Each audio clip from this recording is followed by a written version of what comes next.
Welcome to another episode of Foreign Correspondents Deeper into Hitchcock podcast. My name is Michał Oleszczyk and I'm joined as always by my co-host Sebastian Smoliński. Hello. This is the 14th episode of our podcast in which we discuss Alfred Hitchcock's films in chronological order. We devote one episode per film and we are making steady progress through the filmography of one of our favorite directors. This time we move on from a very, very strange movie we talked about last time, Rich and Strange. We move on to an even stranger or perhaps just as strange film from 1932 called Number 17. We are slowly making our progress towards very celebrated films in Hitchcock's filmography.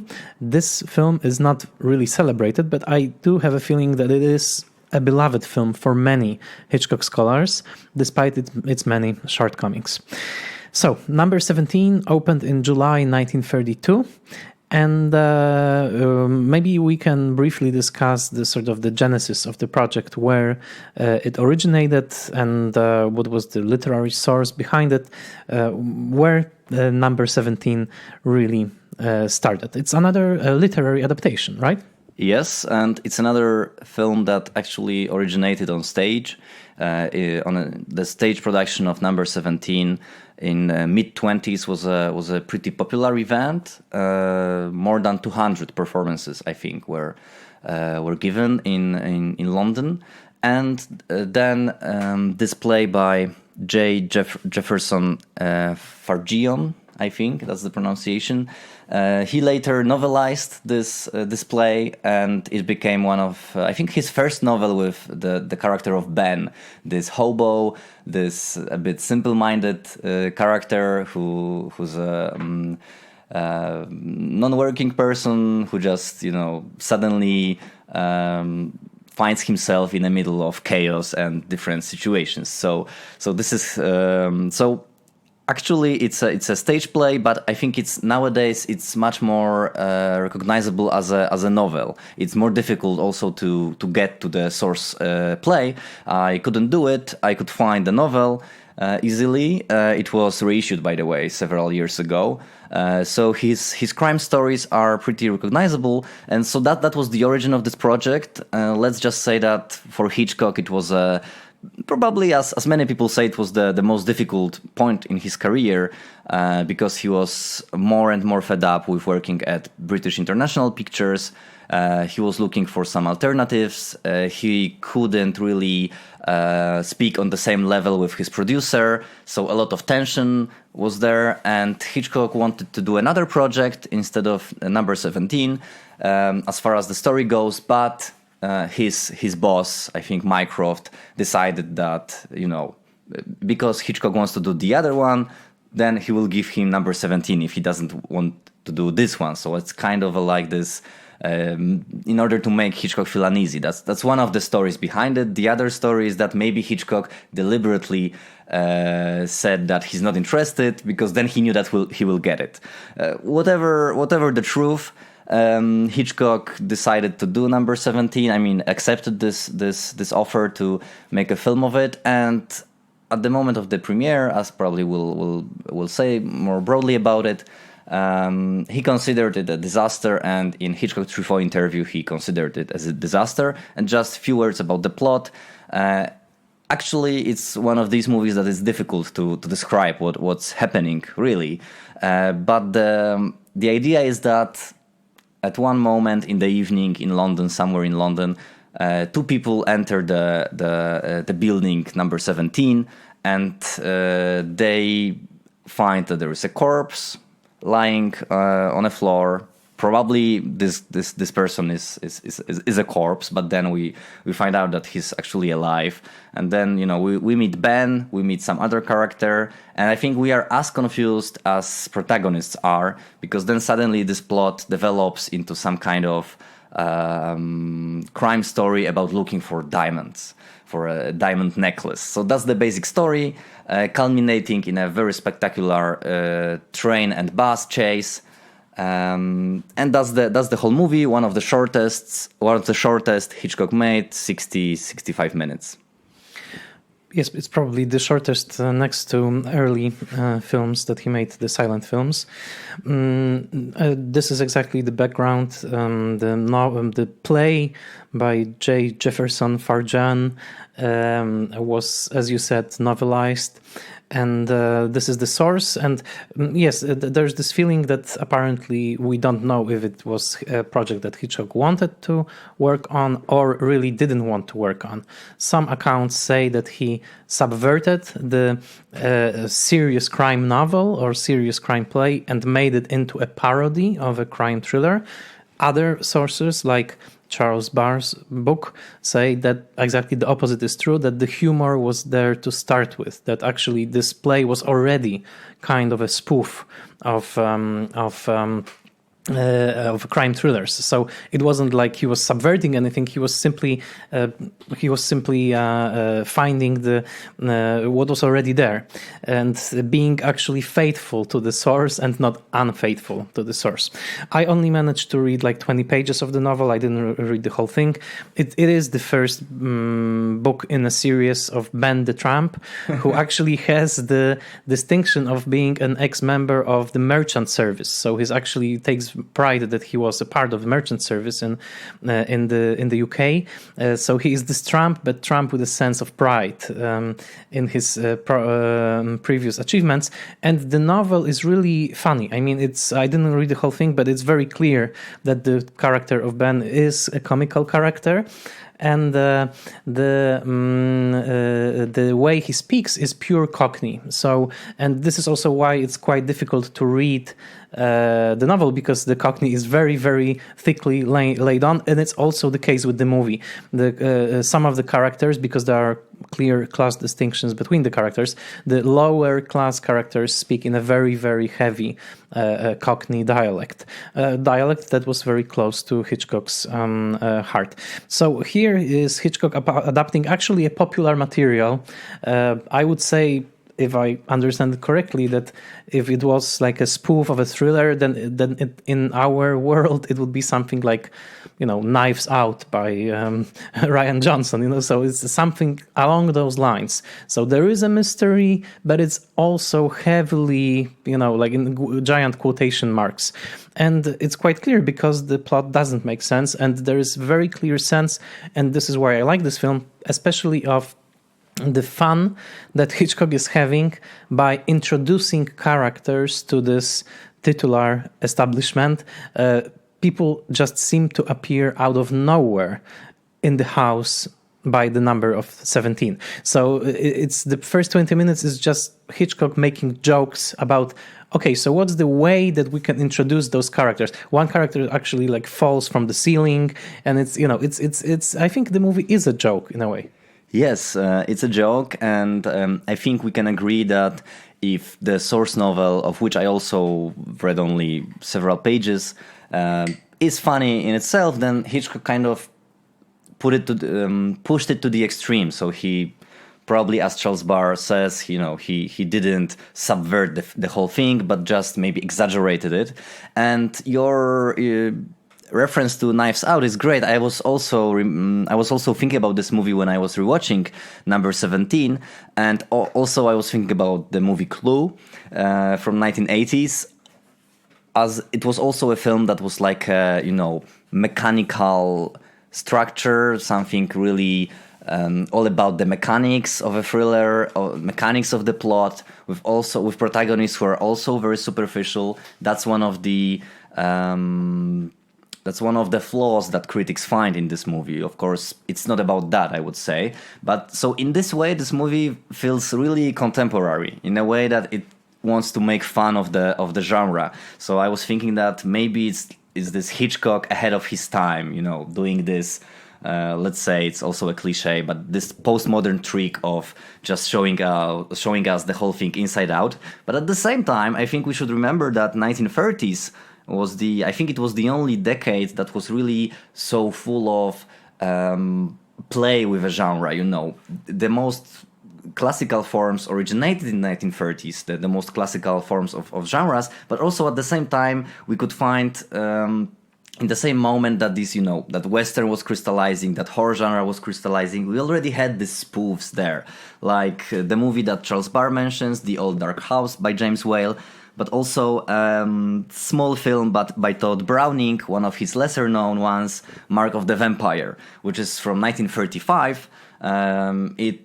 Horror lovers like this film. I read about this movie and watched it thanks to Pleasure and Pain cult horror films by Bartosz Paszylk, a Polish author, by the way, who wrote this book in English, which is interesting. So it's a 1935 low-budget horror, which also has a lot of cobwebs, shadows, but it's also funny. It's making fun of Dracula and Frankenstein. So I think on the one hand, this idea of making this the fun of the genre was there, probably more visible in American cinema, but Hitchcock, by accident or consciously, did it in British cinema, I would say. That's my hypothesis. Absolutely, and I think there was no accident at all.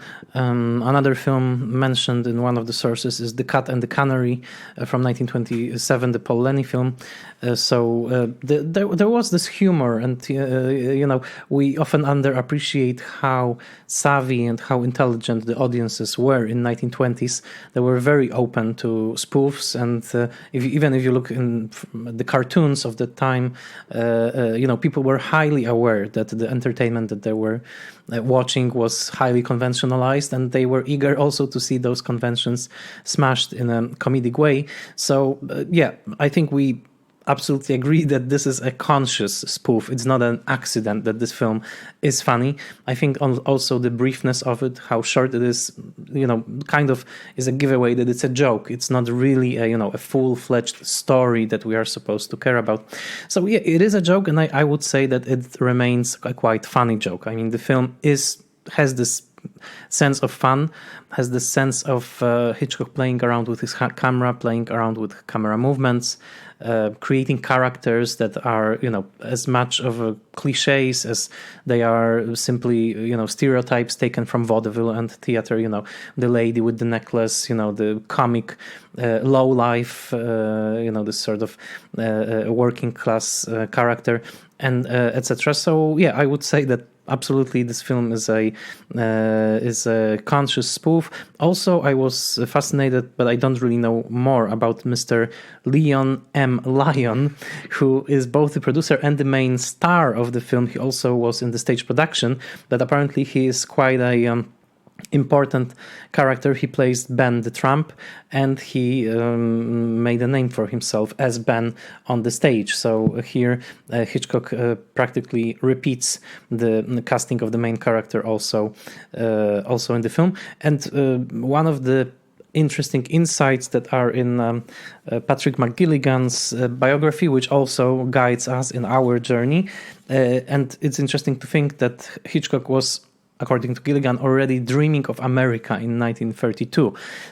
And he was actually making some active efforts to get a directing job in America. Those efforts weren't successful yet at that point, but one can imagine sort of Hitchcock, directing the spoof on a British soundstage in 1932, but already having one eye on what was happening across the ocean. So here he was engaging in something rather trivial and definitely lightweight, and yet he was already making active preparations, or at least attempts, to secure himself an American contract.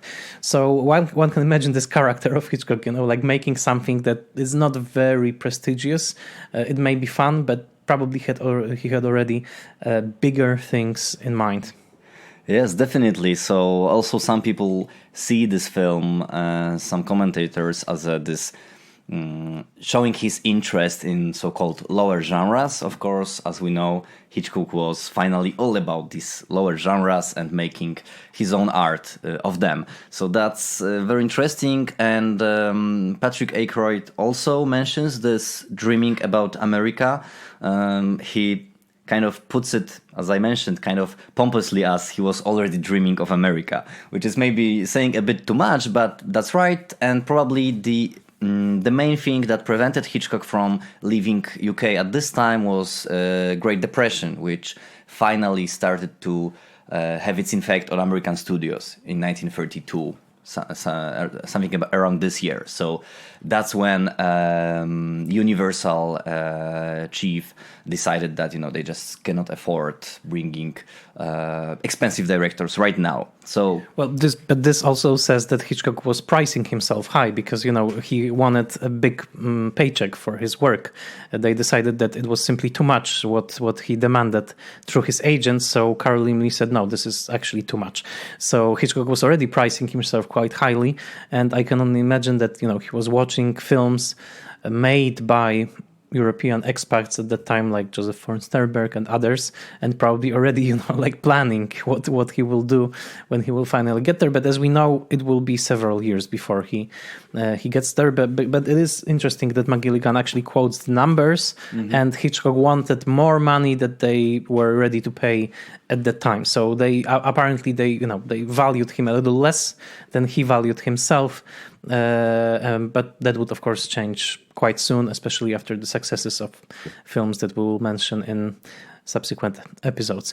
Number 17, does it really engage you on the level of the plot, or are you simply watching it for the, let's say, mastery or pleasure of Hitchcock playing around in a big sandbox?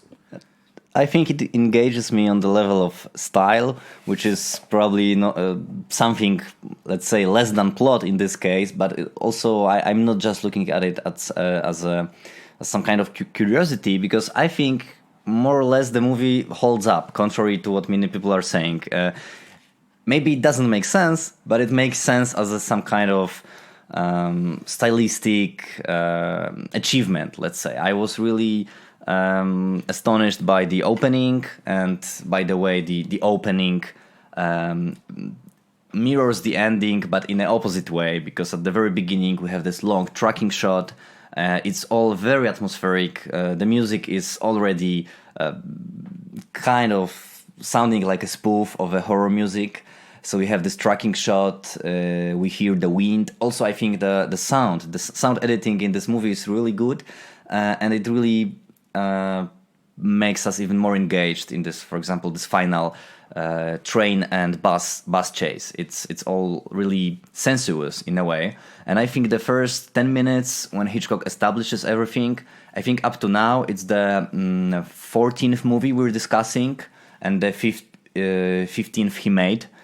Because the one of course, the Mountain Eagle, we couldn't watch, but that's his the first movie that I feel that he really managed to establish the atmosphere and style during the first 10 minutes, and it's really very dense and complex in a funny way, right? So we have a lot of strange angles. We have a staircase, and we all know that Hitchcock loved staircases. We can once again come back to The Lodger. So there are all these, of course, Hitchcock motives, but there's something more than that. I think he really summarizes silent cinema as well in this first 10 minutes by exaggerating the expressionistic style. He never again made a movie so consciously and over-the-top expressionistic. He could always balance different styles and different moods, but here it's really like kind of this comedic version of some of Murnau's movies, I would say, with this stairs, with the character of Ben, who's afraid actually of his own shadow, quite literally. And also we are recording this episode in your apartment, and your cat Cookie is with us from time to time. Now she's sleeping, but there is this wonderful anecdote connected with this movie, and that's actually the only thing that Hitchcock wanted to say about this movie when he was speaking with Truffaut. So this anecdote that he wanted to record cats running up and down the stairs, and he actually hired like a couple of dozens of cats and they came with their owners, but they couldn't of course shoot anything because cats are just not trained. You cannot train them. So finally what is left of this idea is a single black cat, another, this constant element of cheap horror movies, this black cat running on rooftops in one of the scenes. So you have all these elements, you have all this great style. I was really drawn to that, and I must say that rewatching this movie was a really good experience, because I thought it was a total flop and it's a like super boring movie, but it's not like that at all. What about you? Yes, I would definitely agree. I liked it, and it's funny that you mentioned the expressionism, because I think that by now we saw so many of Hitchcock's films, and there were films in which he quite remarkably used realistic mode of presentation. He was a great realist in that he could very realistically show, for example, a police chase at the beginning of Blackmail, or those wonderful nature shots in Monk's Man. There were really great realistic bits in his work. Here, I think he abandons realism altogether. There is not a single image in this film, or maybe a single scene, that could be deemed, interesting from a realist point of view. I think it's blatantly unrealistic, almost defiantly so, in the chase sequence, which is, first of all, it harkens back to the earliest days of cinema, because a chase is, by definition, the building block of early cinema. The fun of seeing a car chasing a train, or people chasing one another. So here, phantom rides as well. Of course, but if this is 5 years after Keaton made The General, which had incredibly realistic chase sequences. The cinema of the time could be extremely sophisticated in staging a chase. Here, I mean, it's like taking cinema back 40 years back, or like 30 years back, because it's terrible. I mean, it's really, you can see that it's miniature work, that is basically like those toy trains crashing against each other. And I think that Hitchcock, on some level, he knew that this looked extremely fake. But on the other hand, he puts it out with a sort of a straight face, saying, yes, this is the big chase sequence of my movie, but it's actually a couple of toy trains crashing against each other on this big plane. So I mean, any viewer of that time who saw even the chases in Griffith's early shorts, or a film like The General, really could tell that this is blatantly fake. And I think that Hitchcock knew that it was fake. Probably he didn't have a budget to make it more realistic, but I think he sort of embraces the artifice, and it's like, okay, let's just do it. Let's play around with those toys. So in that way, I think it's almost endearing. It's like a professional filmmaker who decides to make something that really looks like sometimes an amateur work, but in a good sense, I would say. Oh yes, definitely. And what is more is that some Hitchcock scholars are so uncritical towards Hitchcock that they praised this idea of getting this artifice to the fore. They said that it's so conscious, it's so, to quote, emphatically artificial, right? So we love Hitchcock so much that we just cannot have this thought that maybe he just didn't make something as was supposed to be done. But yes, I agree. It's as you mentioned, it's endearing. It's even moving. I would say that the one thing that this sequence has in common with Griffith and Keaton is great editing.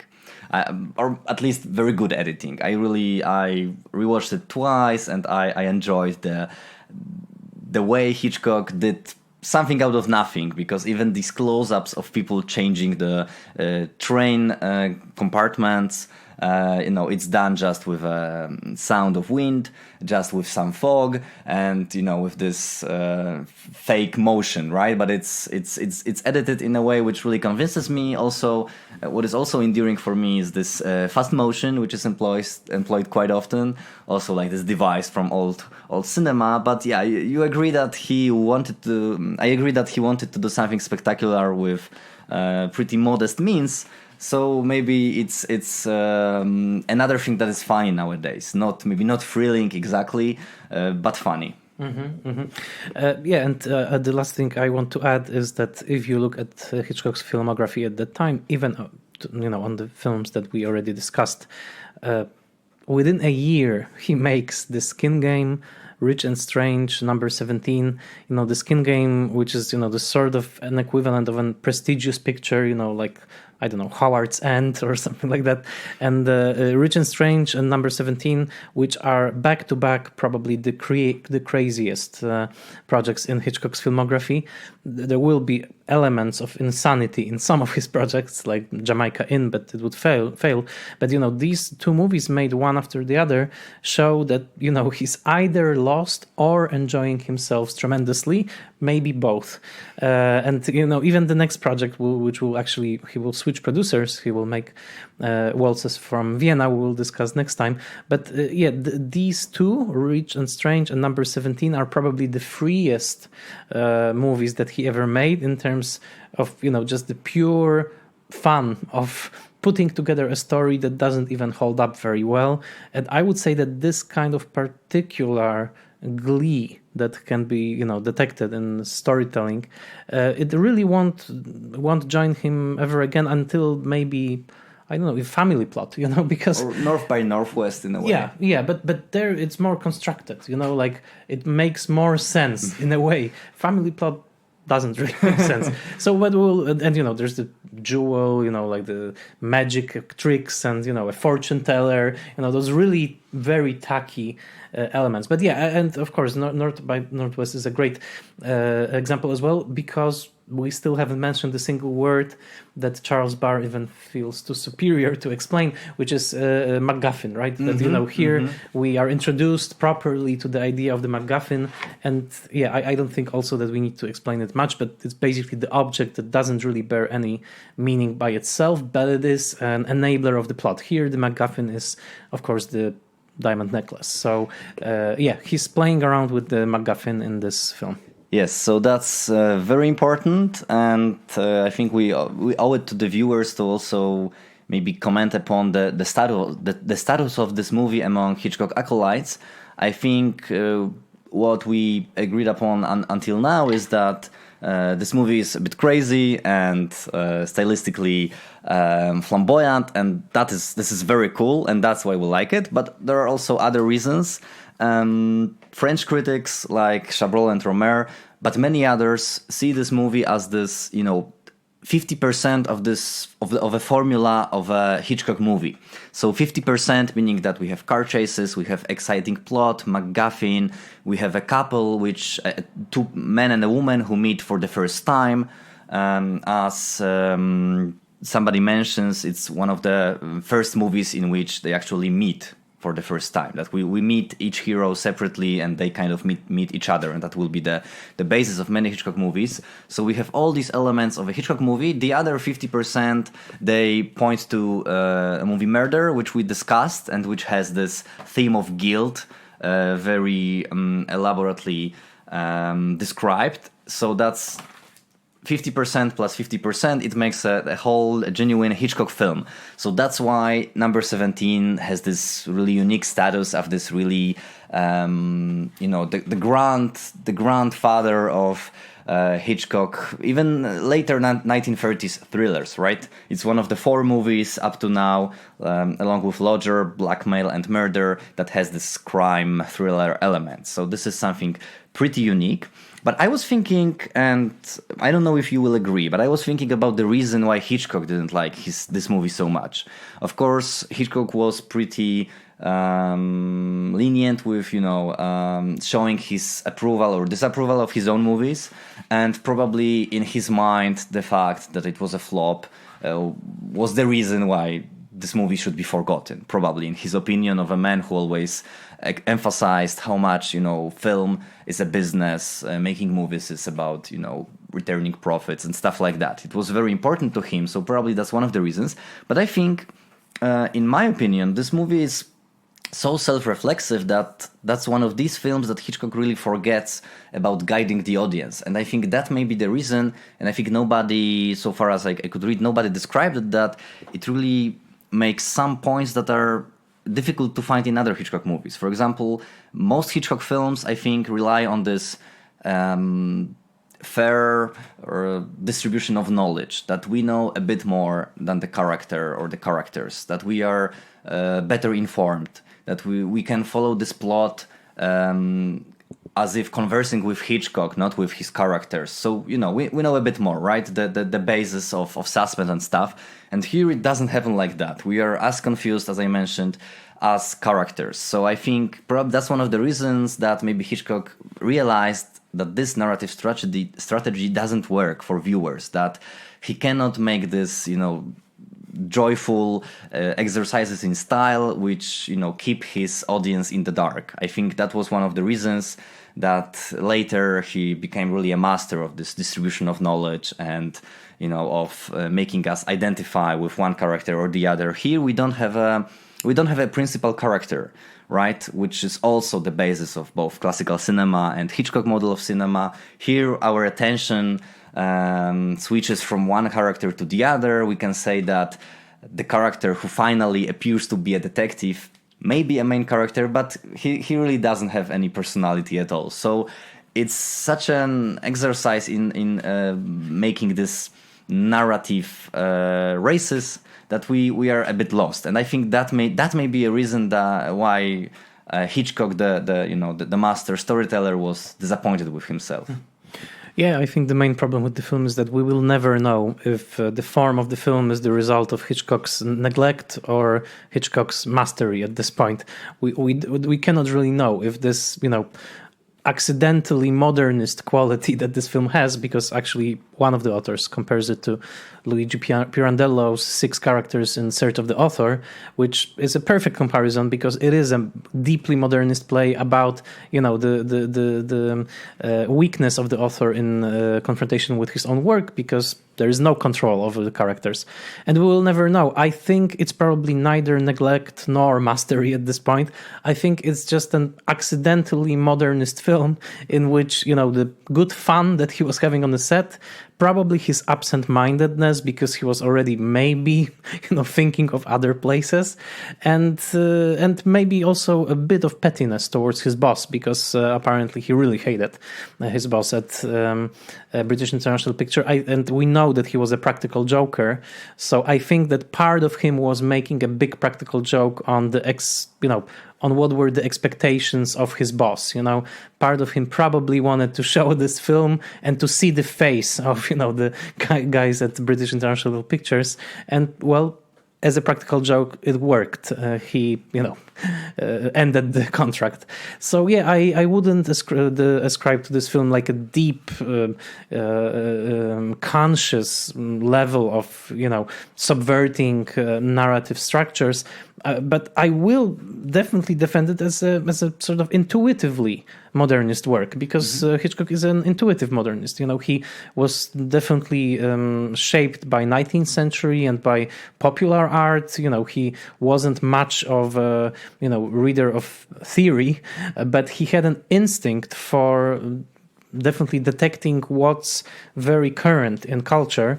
Otherwise, he would never hire Salvador Dali for making dream sequences in his films like he will later do. So here I think he's just being intuitive. Hitchcock is simply being himself, and it so happens that himself is deep enough for us to watch this very old film almost 100 years later and still finding amusing, irreverent, chaotic in a funny way, messy and fun. So what I love about this film is that it comes straight after Rich and Strange, and these two films are simply those excesses of a big boy in a sandbox. He's just having fun.